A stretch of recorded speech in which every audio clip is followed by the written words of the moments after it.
there's a 10 peso discount for every jeepney today, starting today, for diesel consumption. Which gas stations will be participating as a pilot or phase one, because this is a new program. This is on top of the other programs of government. We are targeting 52 gas stations in NCR, in Metro Manila. And 52 yan kasi yun yung nakalista na may mga permit sa amin.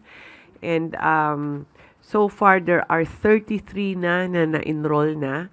The other 19 stations, ongoing yung enrollment. So within the day, makukumpleto na yung 19.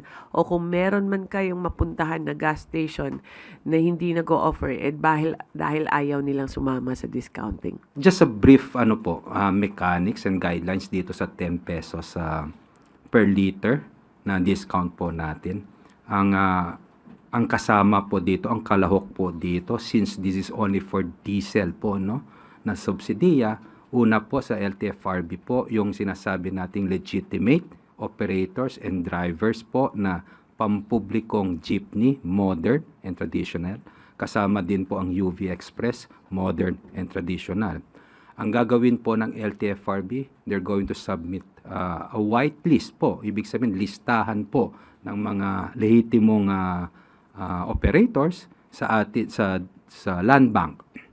Ngayon po, meron po tayong sinasabing participating gasoline stations. Meron po silang listahan din po ng mga sinasabi ng legitimate operators. Ito pong 10 pesos na discount kada litro, meron po itong cap, maximum cap per week po. Ito po ay 150 liters. So in other words, makakaasa po ang ating mga pampublikong sasakyan, itong jeepney at saka UV Express, ng maximum of 1,500 pesos po per week. Ngayon, kapag hindi po natin naubos yung 1,500 pesos, yan ba ay magke-carry over sa susunod na linggo? Hindi ho. Hindi po. So, kailangan na maubos that week, yung 5 days po na sinasabi natin yung 1,500 pesos or 150 liters po, no, na kada linggo. Sino ba makasama dito? Sabi nga po ni Secretary Garin, pilot po tayo dito sa NCR, Metro Manila, but i-roll out po natin ito nationwide. Ilang PUVs ba ang masasama dito? Sa bilang po namin, sa tansya po natin, ang UV Express at saka ang UV Express, ang jeep at saka jeepney natin is more or less 171,000 units. Thereabout, siguro may sobra na apat na run, 171,400 plus.